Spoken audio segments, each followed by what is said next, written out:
Hello everyone. So it's just been a couple of hours since the ethics, integrity and aptitude paper has been out. Let's have a look on what type of questions has been asked. What are the key takeaways? What are the key changes from the last year? Let's start with the key takeaways. So if we look at the paper, wholly we can divide ethics paper into three different sections. Section A, you can see the theoretical questions. Then there is set of quotation based questions. Then you have the section B, that is a case study related questions. So if you look at the theoretical, the first part of this set of questions, mostly you can see the questions have been directly picked from the syllabus compared to the very little bit complex statements that is being asked in 2022. Very straightforward statements, very straightforward questions has been asked this year. For example, you can see the question on corruption, relating corruption to degradation of moral values. You can see the question on international aid. For example, we will see in this lecture on later part. Similarly, on ethical issues in governance administration, like this is the most frequently asked question in the ethics paper. In all the previous year, if you look, ethical issues that is being very prompt in governance, in administration, in corporate sector, sometimes on work ethics, sometimes on corporate social responsibility. All this question has been regularly and frequently coming in the paper, and there is a dominance for these kind of questions in this paper also. And the third part, like in the last couple of years, you can see a slight different changing trend towards more kind of an application based questions, where students has to take a stance and argument their stance. So these questions has been repeated this year. Especially a new addition to this year questions was kind of a definition question that is not that much easy. For example, the moral coercion question, coercion versus the other definition question. Some of the definition questions are quite tricky, and you have to make the situational questions I am talking about. Coercion versus undue influence question. Like this question, it's quite hard to prepare and go to the exam.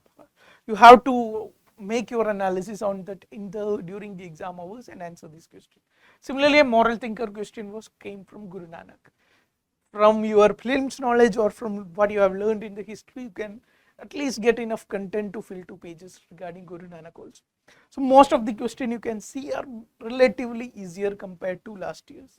Now come to the quotation based question. Again, the trend is repeating. There is a significant fall in the difficulty level of the paper if you compare 2022 and 23 paper. Comparatively very easy quotations from Gandhi, from Vivekananda, from Jawaharlal Nehru, etc. And themes also you can see very prompt and regularly seen themes like the importance of kindness, women empowerment, hatred and love. All these themes are being discussed. And when come to case studies, here also, like last year, even throughout the course we have discussed, our major focus in the case studies was on completing the paper on time. And major reason for not able to complete on time is lengthy case studies, more number of questions. All these elements has been not normalized. If you look at the 2023 paper, short case studies are being back in the paper. 1 or 2, what are the options available to you? What are the ethical issues? Very straightforward direct questions are back into case studies. Similarly, one very good thing or one very positive takeaway, inspirational takeaway for as a teacher also, what I will point out is most of the case studies, well, not just most, all the case studies are readily answered from the workbook 7 we have evolved. Like what has been our approach for section A as well as case studies were to develop some kind of a methodical approach. And we have identified around 10-12 different themes on which repeated case studies has been asked. And these themes has been model answer type, model arguments has been provided for each of these themes in the workbook 7. You can see the 6 case studies being in this paper. All the 6 can be one way or the other directly related to different themes identified in this theme, in this workbook. So that has been very positive element. Somebody who has followed this, I hope, could have answered this very confidently. So that is the first look preliminary perspective on the 2023 ethics paper. Let's go and discuss some of the questions, see some of the questions what exactly are being asked. So see the first question. What do you understand by moral integrity and professional efficiency in the context of corporate governance in India? Illustrate with suitable examples. So even with respect to section A, I have already spoken that what our approach is to develop some kind of a methodical approach to develop arguments instead of completely randomly relating some content and developing your argument. You need some kind of frameworks, you need some kind of approach to different kind of sections, different kind of syllabus, and we have generated around 12 different frameworks, and we have discussed in detail with so many examples in the workshops and the classes also. So here you can see how you can connect corporate governance and with moral integrity and professional efficiency. What are different dimensions? Think on different dimensions of corporate governance. For example, the board structure, whether there is presence of women in the board structure, what is the status of independent members, whether are they having any real powers in the board decision making. So all these elements in the board structure you can discuss from the perspective of moral integrity and professional efficiency, from audits and accountability, regulatory compliance, shareholder rights and interest, executive compensation, ownership structure, information and technology governance. All these are different dimensions of corporate governance. You can relate these corporate governance dimensions with different definitions or different demands of the question and answer this question. These are some of the screenshots from our epic ethics MIB booklet, like lot many examples from corporate governance, from the Satyam scandal in late 2000s to the Nirav Modi fraud case, HDFC Bank controversies, Yes Bank issues, Adani Group's accusations by the Hindenburg against Adani Group, Infosys, some of the whistleblower issues that happened in the Infosys. Similarly, the international examples like Iran scandal, the similarly Facebook accusations against privacy issues, privacy concerns, Tesla obligations against being fined against some of the famous cases in by the US regulatory body. So lot many global as well as national examples has been given in this ethics MIB booklet. So once you have, if you have just fairly gone through the booklet or just come a little bit aware of the different frameworks or the approach we are developing for this answer, it's been a quite easy question. Let's move on to the another question. See this question: international aid is an accepted form of helping resource challenged nations. Comment on the ethics in contemporary international aid. Support your answer with suitable examples. Here also, like, you have to think from the same perspective. What are the different dimensions of ethics in international aid or international relations, you can in general say.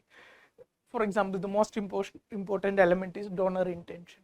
We have seen many cases where protest has been fund for protest in India by PFI, by some other organizations, all being funded from the outside of the country.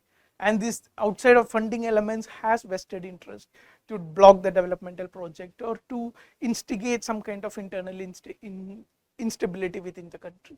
So donor intention has been one of the major issue.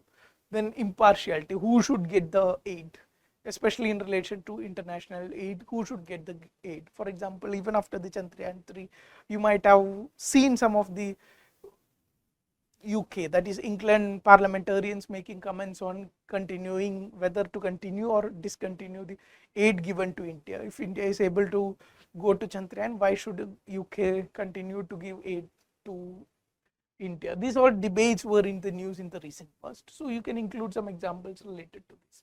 Accountability, like there is no regulatory mechanism, there is no corporate structure or compliance structure so as to ensure that who is the most needy or the funds has been used in a judicious manner. Similarly, sustainability, the factor of dependability. So if some fund has been continuously poured into section of society, it creates a sense of dependability. So this dependability you can bring into local participation. Most of these funds are not handled by the locals. They have become agents of some other organizations. Do no harm principle, similar respect for human rights, cultural sensitivity issues. Like even when we talk about human rights, the perspective of human rights is quite different in India. Even our home minister has spoken about this. Similarly, if you go to the Middle East or if you go to the Central Asia, the concept of human rights again changes compared to the idea of human rights in Western countries like America or Europe. So all these elements you can connect different dimensions into some of the examples that has been given in the MIB booklet, like the NIA case against Popular Front of India. Similarly, World Bank issues, World Bank bias has been raised by some of the countries. European Union's handling of refugee crisis has been criticized by lot many scholars, and lot many editorials have been written on this. Conditionality in the foreign aid, only in certain conditions the aid is applicable. So all these elements, if you've gone through the booklet, it's been another straightforward question from the syllabus. Let's see another question. So this is another very easy question regarding corruption. Corruption is the manifestation of the failure of core values in the society. In your opinion, what measures can be adopted to uplift the core values in the society? So in this question, you have to work from the value perspective. You have to build your answers from the value perspective. That is one aspect to it. Even regarding integrity, even regarding when discussing the foundational values of civil servants, we have discussed n number of examples. This is just a brief of it, from second ARC to Singapore's anti-corruption campaign to Sanjeev Chaturvedi examples. We have exhaustive list of civil servants from Ashok Khemka to Sanjeev Chaturvedi to lot many others who have fought against corruption, who have built some kind of institutional processes against corruption. So you can relate to lot many aspects and dimensions in this. Even our framework of duties of civil servant, like for any question that is related to civil servants, think on the perspectives on different duties of civil servants, like laws and regulation, how you can bring different laws and regulations to uplift values and fight against corruption. Policies, what kind of policies can be implemented. Similarly, people management, how interaction with the public, like minimum faceless interaction, faceless procedures can be implemented so that the scope of corruption got reduced. Similarly, the nexus between politician and bureaucracy nexus you can bring into the answer. Financial, how financial auditing mechanisms, how financial social audit mechanisms, all this helps in controlling the corruption. So these are different aspects, like not just for corruption, any question related to different aspects of civil servants, for example, improbity, other questions we'll see in the later slides. All these questions you can readily apply this framework. What all are the basic responsibilities of the civil servant? So going ahead, see this question. In the context of work environment, differentiate between coercion and undue influence with suitable examples. So this was the question I'm speaking, like it is not quite easy to prepare these questions and go to the examples. You have to instinctively develop your own answer for this question, your own set of examples for this question. But what you can prepare and go is the different elements of work environment.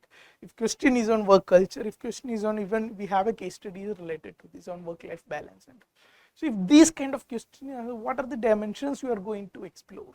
So this you have to prepare and go. And what you have to develop, basic understanding you need is what exactly is coercion. Coercion means use of force, threat and intimidation or other forms of pressure to compel someone to act in a particular way. Both these are done to somebody act in a particular way. But in coercion, there is a direct use of force, threats, intimidation and other forms of pressure. While in undue influence, you can see it is a subtle form of manipulation where someone takes advantages of their position of power, authority or special relationship to influence another person's choices and decisions. So even though in effect both are trying to do the same, coercion is something very direct, while undue influence is something that is within the legal system or within the law or within in a subtle manner it is being executed. So now you got this basic idea of difference between coercion and undue influence. Now you try to connect with different aspects of this. Similar to what we have done in this question, you try to connect with different aspects of this and build your answer. Let's go to another question.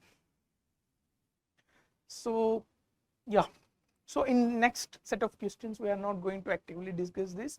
You can see the different question, like even in the first class or in the other lectures we have told, like basic words questions have been regularly asked from basic words of the syllabus. Even in the master sheet we have listed a set of basic question you should study from all syllabus. And if you see this question, and none of these questions are away from the basic dimensions you can explore for different syllabus. See the questions on emotional intelligence. What really matters for success, character, happiness and lifelong achievement is a definite set of emotional skills. Your EQ, not just purely cognitive abilities that are measured by conventional. Similar, what exactly the question is demanding is importance of EQ about IQ, or competence, importance of emotional intelligence over other competence. So this we have included in the test series also. This we have seen a lot of examples in the MIB, even in the emotional intelligence class also. So these are the most critical development. Why, when we speak about why emotional intelligence, the fundamental dimension is why emotional intelligence above in other forms of intelligence, which we usually give high weightage. So that is the first form of question. Secondly, differentiate between moral intuition and moral reasoning with suitable example. See, again a definitional question, but definitional question not directly taken from the syllabus. But when you speak about moral intuition and moral reasoning, how you can reach a conclusion. Intuition is something that you instantly make an opinion about. It is more affected by your emotions, your state of mind, the external factors and everything. While moral reasoning is kind of a methodical approach, like we study in the ethics, like it is based on a structured form, different theories, different argumentative. It is more of a deliberative reasoning, while this is more of an instinctive reasoning. That is a major difference between moral intuition and moral reasoning. Now you can ponder on this and develop your own examples. Similarly, is conscience more reliable guide when compared to laws, rules and regulations? We have discussed this question in the workshop classes.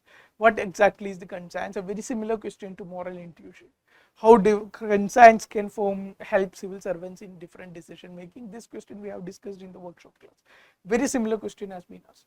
Now see the question from the probity, very basic question. Probity is an essential for an effective system of governance and socio-economic development. Discuss.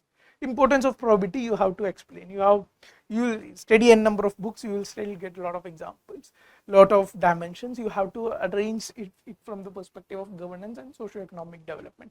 Two parts of this can form the two part of your answer. 5 points, you will get enough points to meet the demand of the question. What are the major teachings of Guru Nanak? Explains with relevance in the contemporary world. Like we had a question from Buddha in last 3-4 years back, I guess. So Buddha has now changed into Guru Nanak. There is nothing new in this question. But thing is, Guru Nanak is not something which you regularly study. Even in our, I think, workbooks we didn't cover Guru Nanak. Maybe next year we will have to add Guru Nanak. Thing is, that brings a little bit challenge to this question. But more or less, Guru Nanak is not such a strange figure. You might have studied about him in your art and culture classes, in your history classes. For your prelims, you must have read about him. So with these ideas, you can develop at least 4 or 5 dimensions. And at least if you are not able to fill 2 pages, at least 1.5 page answer you can easily develop on this question also. Similarly, the term social capital, how does it enhance government? This is a question from the governance part of it. Again, a very straightforward question. So this is all about section A. Most of the question, as you have seen throughout the question, directly taken from the syllabus, no intricacies, only intricacies. It's some of the definitional question you can see some challenging. Even in that question, what you have to understand is keep the basic idea and open the dimensions of basic what you have already learned for this paper. Now see some of the quotation based question. Even very simple quotations asked from Gandhi, of Jawaharlal Nehru and Swami Vivekananda. So see the first question. We have very similar quotations asked in our test series. For all these quotations you can see very similar questions and different parts has been picked from our test series also. Simplest acts of kindness are by far more powerful than 1,000 heads bowing in prayer. So importance of kindness, you have what a generic approach or a methodical approach we develop for quotations based question also. First you develop a thesis, first you develop a kind of a statement argument in supportive of the statement. Here kindness is the value. We have spoken about different ways of introduction, like looking for a specific theory, looking for specific values, looking for the different authors. These are different ways you can introduce the question. So the first quote, it is all about kindness. So what you have to write is importance of kindness over prayer, importance of acting with kindness over praying to a god. These elements you have to bring in the answer. You have to bring both the elements, that is importance of kindness as well as the prayer element. Then this will be a perfect answer. To awaken the people, it is the woman who must be awakened. Once she is on the move, the family moves, the village moves, the nation moves, and Jawaharlal Nehru. So what you can see here is we have done a very similar quote from Yousafzai Malala on our test series. So similar quote has been picked up from Jawaharlal Nehru's words. So importance of women empowerment, how women empowerment contributes to welfare of families, welfare of villages, and ultimately the welfare of the nation. These dimensions you have to open up in this question, and it's very difficult to build a counter argument for this. So this forms one of the very easiest question of the paper. Similarly, see the third question. Do not hate anybody, because that hatred that comes out from you must in the long run come back to you. If you love that, if you love, that love will come back to you, completing the circle. So it is speaking about importance of hatred above love. Develop different points: importance of hatred above love in the personal life, importance of hatred above love in the family, in the workplace, in the administration. All these elements you can develop different aspects and you can reach a conclusion in this question also. So you can see most of these codes or the ideas of these codes are quite very simple, not quite complicated. Now let's go to the case studies. As I already told, what we had the process or what we have done for the case studies is we identified a certain set of themes on which questions have been recurringly repeating. Now these themes, if you connect it with the case studies, connect it to the questions being asked, you can see that most of the questions are directly picked from these themes. Or you can see directly, if you simply go through the workbook 7, you can easily generate arguments for all these case studies. See the first case study. I'm not going to read the full case. So here the idea is you are an executive in a bank. Now your boss has a customer whose father is suffering from heart disease. Now she has no insurance, operation cost around 10 lakh. You are aware of the fact his husband is no more. Like, the core idea is what? Core idea is following rules with versus act of compassion. The manager or the responsible person has helped her out of his legal bounds or out of his rule bound activities. He has come out of this and he has helped this woman. Now he has acted with compassion going against the rules. Now this is the overall context of the case studies. Now similar case study we had in 2016 where a aged woman is approaching a civil servant. She is not eligible to get benefits under certain scheme, and what the civil servant should do. Very similar questions. Context is being civil servant is being changed to a bank employee. So this has been asked. Now look at what is the questions being asked. What are the ethical issues? Evaluate the behavior of the bank manager and how would you react to this situation. So you can see these are the ethical issues: misappropriation of funds. That means ultimately the fund is not of bank manager. He only has the authority to manage the fund within the rules, within the compliance, regulatory, internal and external legal framework. He has to operate that money. It is not his money to take a decision simply based on compassion or ethics. So in this perspective, he has done something wrong. So breach of trust within the organization, work culture, it affects confidentiality issues. Similarly, the conflict of interest between professional responsibilities and personal concerns. Repayment uncertainty: if the woman doesn't repay, then what can the bank manager do? Setting a wrong precedent, that can also be a long term, degrade the work culture in the long term basis. If you have to evaluate the act of the bank manager, you can think based on deontological arguments as well as utilitarian argument. Utilitarian, he might have saved the woman, needy person, the person in need, but overall it's going against the moral principles, moral rules, and not just moral, the legal precedents. Similarly, in response, you can think from legal obligation cannot be compromised, and alternative options within the legal framework should have been explored for the woman, like passing a loan within the bank system or helping her with some other organizations, NGOs, or some community helping platforms. All these options could have been explored by the bank manager instead of reappropriating a fund that is not completely under his authority. Now another question, question number 8, you can see a very similar question. In the last question, we have discussed that the theme is following rules versus acting with compassion. And the whole stress of our discussion has been you cannot compromise rules simply for the perspective of compassion or ethics or sympathy or empathy. Rules are primarily important. That is what we have been pointing out. Now come to the 8th question. So another very interesting question. I want you to pause the video and go through the question once. So in this question also, what you can see is a person here. What is the difference? Here also the conflict is quite same. Rules is there in the one end. Rules doesn't allow you to do the transfusion, and on the other hand you have the certain kind of ethics or moral obligation you can speak about, or the values you can speak about. This is enforcing you to go above the rules. But in this case study, you have to take a stance against what we have done in the last question. Here the stance should be more of in supportive of the rules or in supportive of the ethical stance. Why it is important? You have to understand the nuances. In both the case studies, we had this conflict between rules versus compassion or rules versus morality. In the first question, we give importance to the rules, whereas in the second question, overall direction, overall tone of your answer should be in support of the morality, ethics. Why? Because here it is a question of life is there. When a question of life comes, you have to prioritize saving the life of the person beyond even some certain kind of rules. And this stance should be reflected in your answer. If you look from the preliminary outside view, maybe the both questions are on very similar lines, but these are not on very similar lines. You should understand the priority of misappropriation of funds or some following the rules resulting in the death of a person. Now, when it comes to life of a person, you cannot simply sit with inactivity, and this is an emergency situation. That both these conditions give lot of scope to explore on this regard. You can see again a question from following rules with acting versus compassion.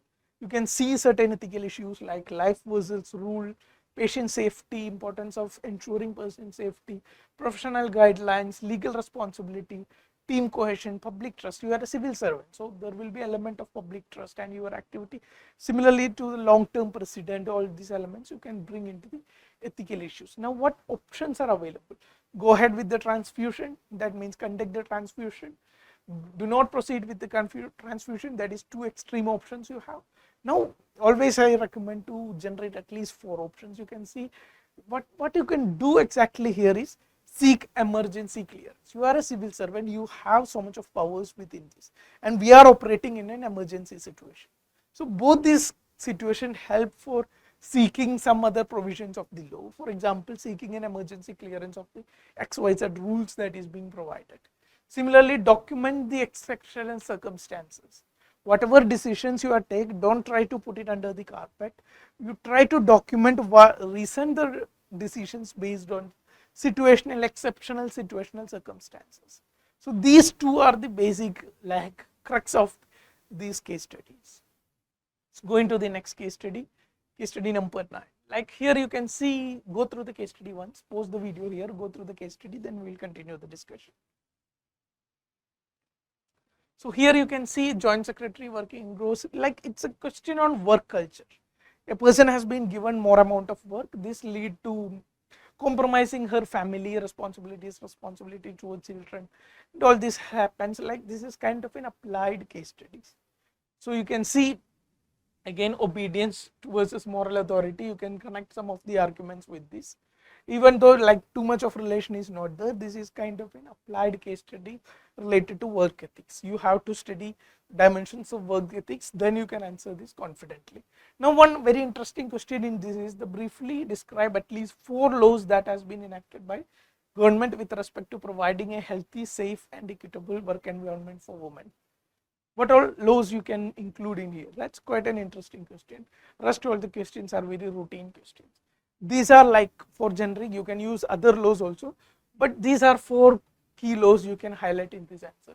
The Posh Act, like that came in 2013 after the Vishaka guidelines, you might have studied in the polity when you are speaking about judicial activism and all. Sexual harassment of women at workplace, Prevention, Prohibition and Redressal Act 2013. Maternity Benefit Act, Code on Wage, like labor code that has been passed, Code on Wages, on equal wages provision, women can work on night shifts on different circumstances. So all this being brought in the code on wages. Similarly, Code on Occupational Safety, Health and Working Conditions 2020. So these are 4 kind of recent rules. There are other provisions also, you can also use that. So that's quite an interesting part. Rest all the questions have been very routine. Now see the 10th question. Here you can see honest and IAS officer, he is being posted as a state transport road corporation. Now here the conflict is between what? Because between the board member belonging to opposition party, hence over a few years, chairman of the state road transport corporation and the IAS officer is having conflict. So it is a conflict between an officer and the senior authority. We have discussed in detail obedience versus authority to law, obedience to authority versus moral duty. So in this conflict, what XYZ decision should be taken, whether whistleblowing is a right decision, whether internal whistleblowing is needed, consultative approach is needed, whether what is the moral reasoning for the best option, what is the best option, and you can combine consultative approach along with whistleblowing. So all these elements we have discussed in this obedience to authority versus moral duty, and this has been a very straightforward case studies from this. Now let's two more case studies we have. So this is the 11th case study. You can see here. Want you to pause the video and go through these ones. So here what you can see here, there is a conflict of professional jealousy or conflict of professional ego conflict between two employees. Now here similar case study has been asked before also, like in 2015 questions, discrimination and inequality, similarly gender issues, all these different arguments in both these case studies, a set of arguments you can combine and answer this study confidently. Going into the last case study, this is another case study based on this social bullying. You can see the social media bullying and what is the responsibilities regarding that.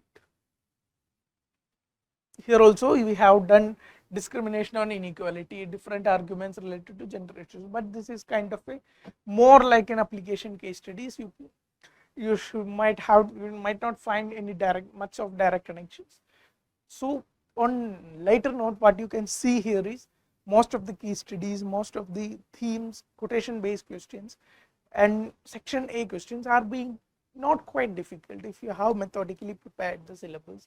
If you have prepared according to different PYQs that is being asked, you could confidently attempt at the paper. If you are a student of 2024, what I urge you for all of you to do is, don't limit your ethics preparation now itself to a set of examples or set of definitions. Go beyond that, build your own approaches to building arguments in different parts of the syllabus, build your own frameworks. If you want to access our courses, it is all available in the Kalam IAS website. So build your approaches to build arguments in the answer. Examples you can add ons in the later part also. But the theoretical clarity, building arguments, this you need to prepare on your own. And if you can develop an approach to your ethics paper, the whole construct of the paper becomes quite easy and extremely doable. On that note, we will wrap up today's session. And in the discussion videos, we will come up with the detailed discussion of all these questions. For time being, that's all from now. Thank you so much.